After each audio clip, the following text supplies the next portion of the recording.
Good afternoon, all of you. Shripad Yasho Naik, Honorable Minister of State for Power, a politician who has been in Lok Sabha for 6 consecutive terms.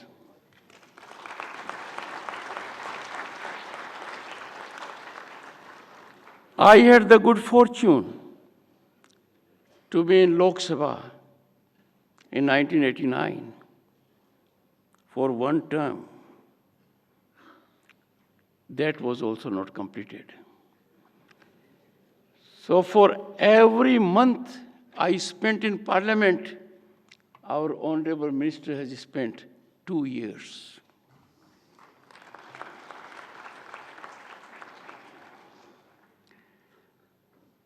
His commitment, therefore, would ensure ground realization of the objectives, and I have no doubt about it. Shri Pankaj Agarwal, Secretary Ministry of Power, brings on the table administrative experience. And I have said on several occasions, Indian bureaucracy makes entry through toughest of the examinations. They are so grilled and groomed to serve the nation. And if they are not held back, their achievements are exponential and incremental.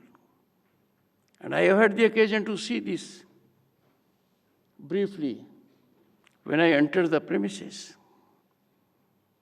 First, a photograph with the children. They were teenagers, sparkling eyes, full of energy. I recall my days when from the village I went for the first time to Sunny School. My village then had no electricity, no water, no toilet. Unthinkable situations. And a scholarship put me in that situation. I still remember, we don't call them batchmates, but I can call them schoolmates. The system changed us. So when I looked at the boys and girls, I had unbelievable energy transformed into my body. And this was so ably complemented when I went through that painting exhibition. As luck would have it, and these are providential interventions, I focused on one particular painting. I read the message, and the message was, when human mind is sold, everything is sold. S-O-L-V-E-D. I am from a village. I did not say S-O-L-D. So there should be no mistake on that count. Immediately my mind was activated. That the problem which I face while sitting in the chair in Rajya Sabha, the solution is easy in the painting. When human mind is sold, everything is sold. And what a pleasant coincidence. The painting presented to me by Sahaj Chaturbhuj Ramani, class 7 student of Hillwoods School, Gandhinagar, Gujarat, was the same painting. Same painting.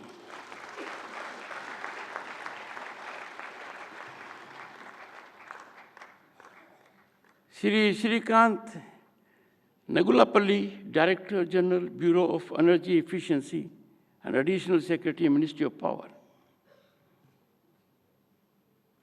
I am sure well complemented combination with the Secretary of the Department. Distinguished guests, My congratulations to the awardees and my love and affection for the children. This program is a unique program.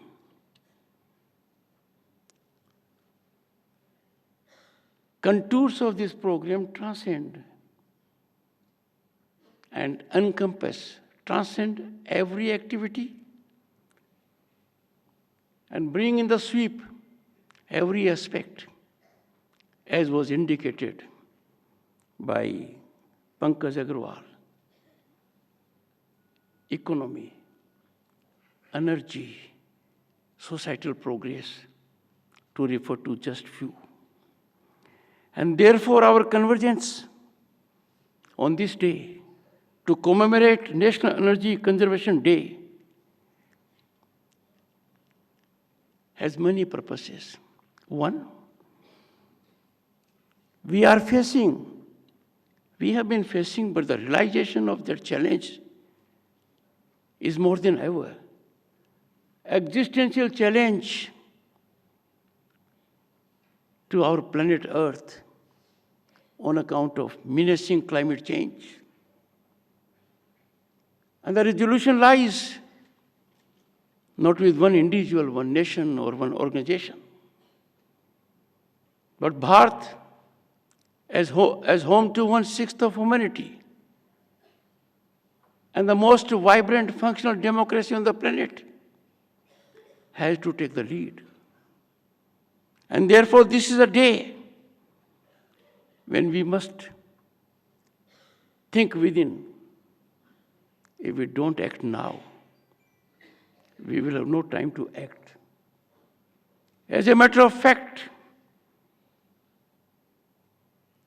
we are cliffhanging. It is last of the last opportunity.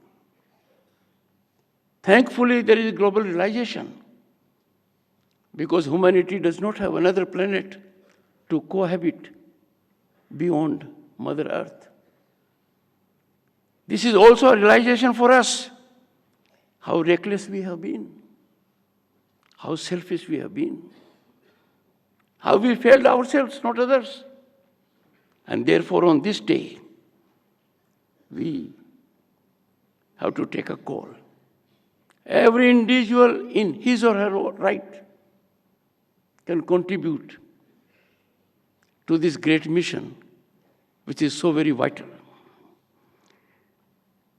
The climate change, the crisis, the threatening problem, obliterate social barriers, rich or poor, urban or rural. We either act together or we perish together. When we faced COVID, I reflected that COVID is a non-discriminatory challenge. It affected all, rich, high, and mighty, as also ordinary people like me. But the challenge had to be met in unison, in tandem, in togetherness. And a nation of 1.4 billion people overcame the challenge in a spirit of universal brotherhood by not only helping itself, but by helping 100 other nations with co-vaccine. And what a remarkable feat that was, that we became the only country in the world to make available digital certificates to one and all. That digital certification was a facet of energy conservation. When I attended a conference at Phnom Penh, I reflected to one of the global leaders that in your country you take care of paper industry. He was baffled. He couldn't understand the context of it. Obviously, he said, "How come you say so?" I said, "In your country, a large country, You give digital certificates? No. You give certificates on paper for Covaxin. That has impact on environment. Paper industry does grow. In my country, we don't do that. And this was amazing for him. So conservation has several facets. Systemic conservation, conservation by the group, and more importantly, conservation by the individual. Let us not mistake, friends, consumption and conservation. With our exponential economic growth, unprecedented rise in infrastructure, activities like Make in India and Make for the entire world, energy is required. We have taken steps in the country where no longer there is calibration that energy is being supplied to a village. Energy is being supplied to a household. So consumption will go up. How do we conserve? That is the point in issue. And how do we act in a manner that we generate least damage to environment, ecology? And therefore, I come to the awardees. The awardees demonstrated the power of innovation. I have not had the occasion to discuss with them in detail, but briefly I could get a feel of it. They are drawn from cement industry, textile industry, and I know out of my experience as a lawyer, there are industries that can really do a great job because energy conservation needs stringent audit, self-audit also, and audit from outside. The surest way to degenerate an individual or an institution is to keep it away from scrutiny or probe. The moment someone thinks or an institution thinks we are beyond probe, degeneration starts. Let us apply this rigorous principle rigorously when it comes to conservation of energy. Friends, we need immediate, decisive, and corrective action. Government mandates, industrial transformation, and radical citizen commitment. We have civilizational ethos of thousands of years. Our Vedas, Purans, our epics, Mahabharata, Ramayana, and Gita's wisdom. If we look into that gold mine, we get real inspiration that conservation had always been a key factor, a facet of life. Conservation also does something very important. We have seen people displaying by conspicuous consumption. That no longer is in vogue, now it's declining. And from that perspective, our ancient wisdoms foresaw this crisis.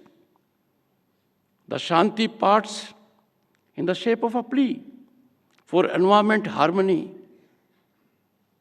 is no longer a philosophy. It has to be translated into action. Our desperate cry for survival is encapsulated in Dayo hai, Shanti hai, Prithvi Shanti hai. We need peace in sky. We need peace on earth. And we cannot have peace or harmony or tranquility unless there is an ecosystem that is affirmative for existence.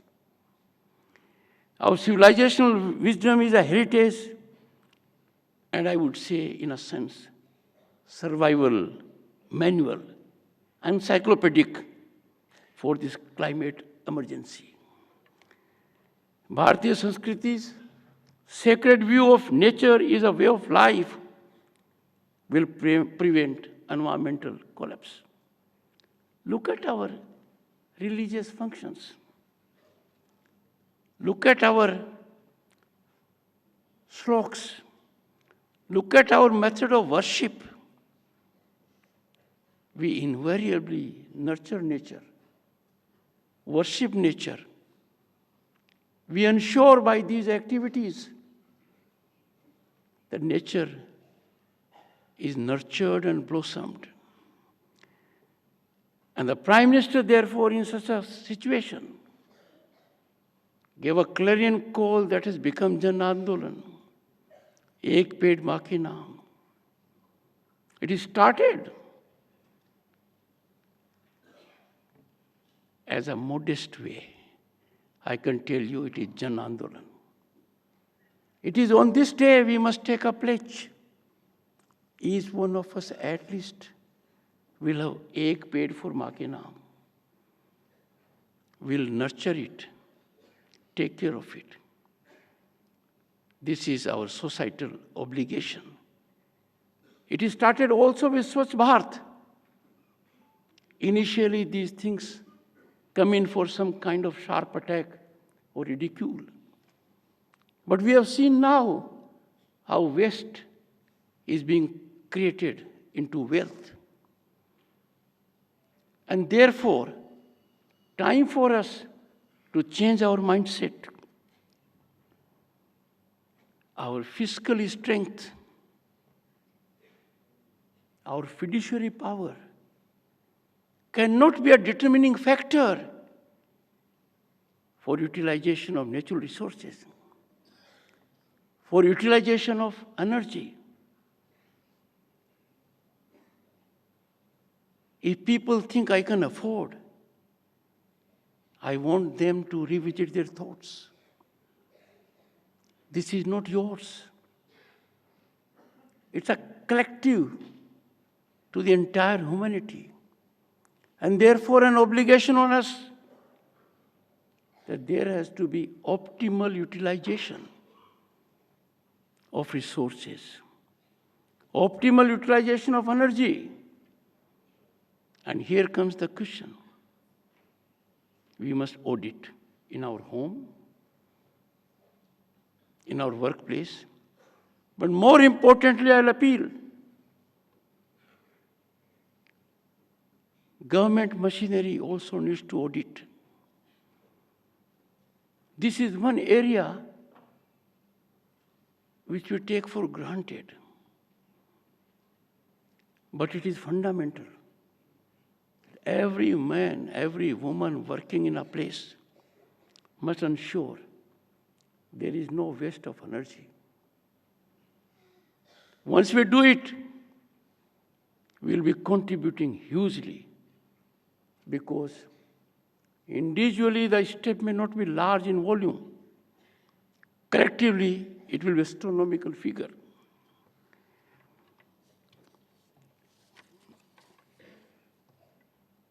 Our resources on the planet are not infinite. They are limited. If we engage in reckless exploitation, then we are depriving our future generations what is their due. Thankfully, innovation and research have made available to us alternative sources, renewable sources. In G20, the nation took great initiative. And the initiative was the energy front also. But before that also, we could galvanize, catalyze International Solar Alliance. It is headquartered in National Capital Region. Countries more than 100 are its members. Now I find accessibility and adaptability of renewable energy in villages very extensive. A great innovative idea has converged itself into a policy decision that every house will have solar power.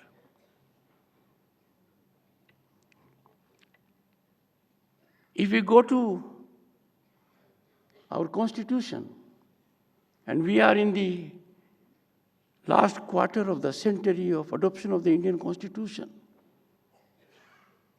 and today is a day when debate is taking place in Lok Sabha. Monday, Tuesday, it will be in Rajya Sabha. Constitution has given us fundamental rights, but also fundamental duties. And when there is a challenge in the family, in society, in a group, or before the nation, we relegate our rights and give precedence to duties. I invite your attention in particular to Article 51, capital A. It is just not constitutional guidance. It has to be way of life with us. If we focus on those duties, energy conservation will be one of them.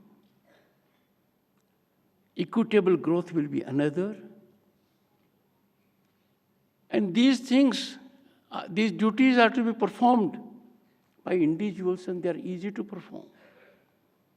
They are easily performable. They only require a positive mindset and an attitude. We have set a target.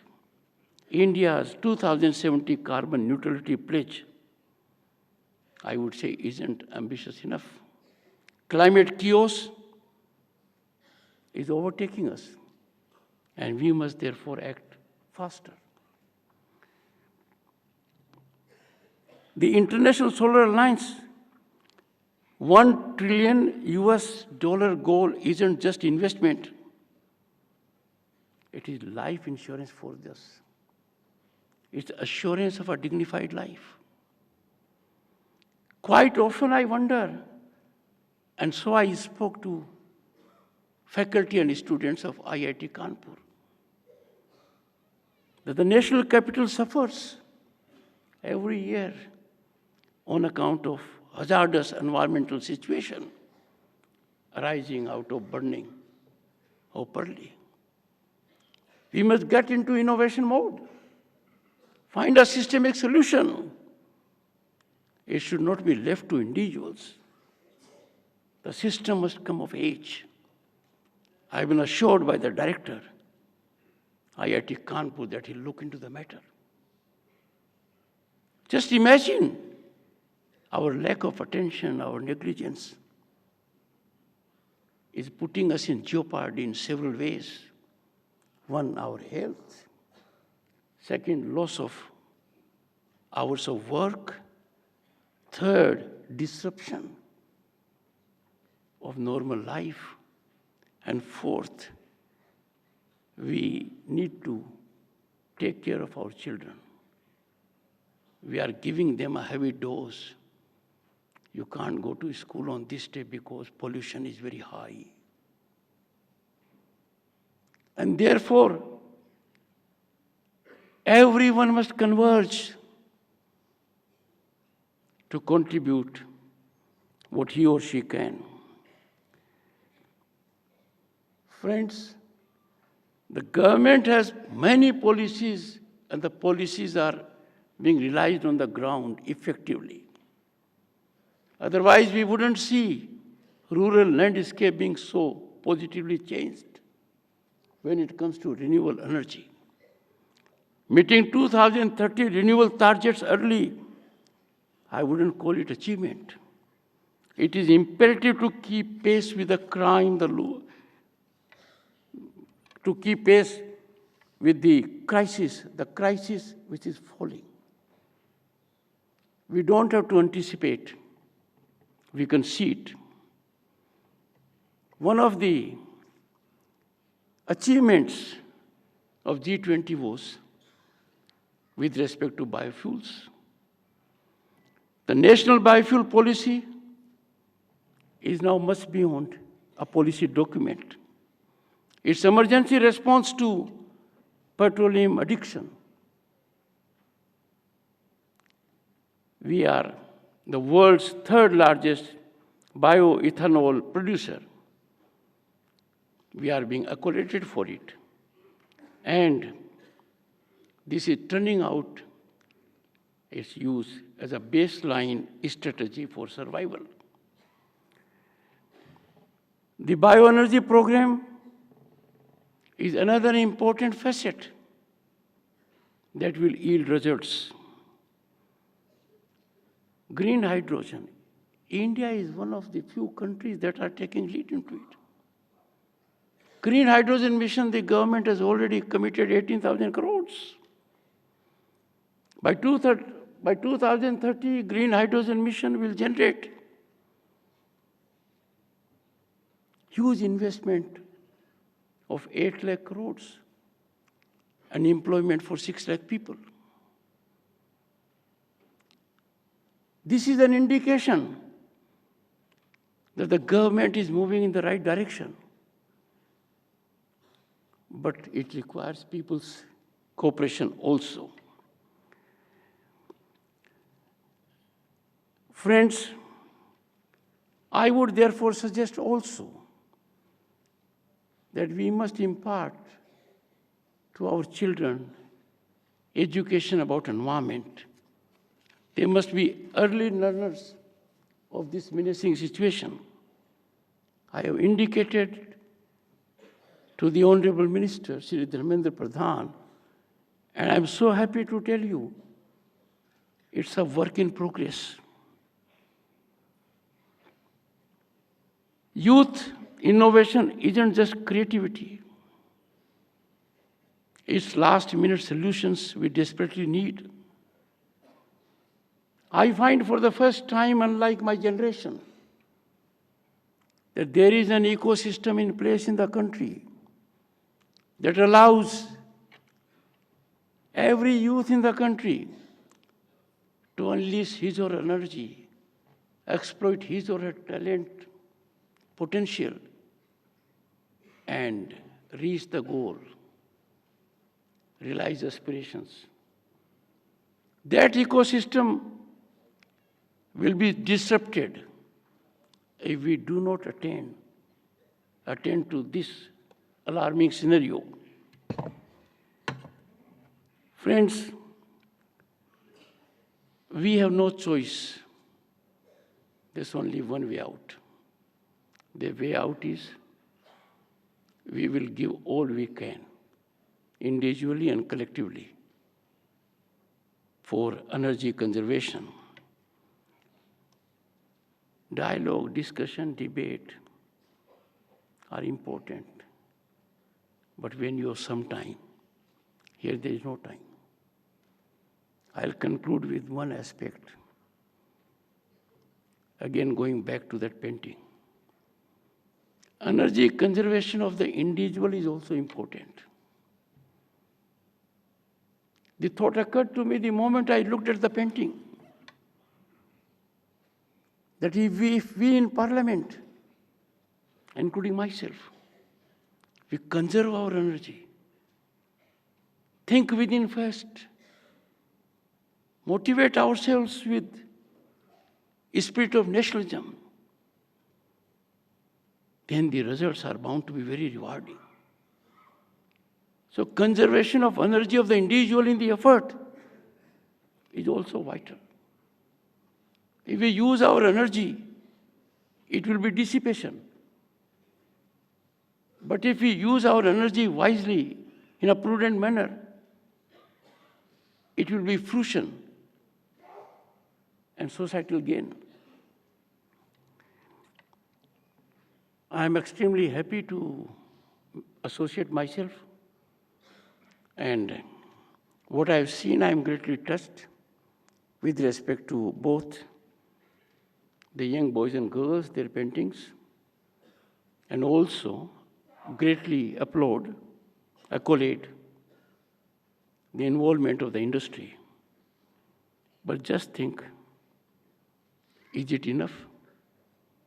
Should it not become a revolution?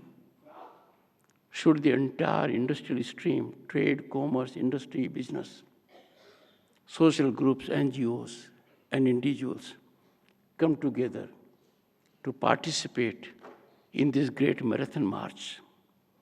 Because the nation has set a target for itself to be a developed nation by 2047, when we have centennial celebrations of our independence. And if all goes well and this goes wrong, then our plans, not only our plans, plans of everyone on the planet will be upset.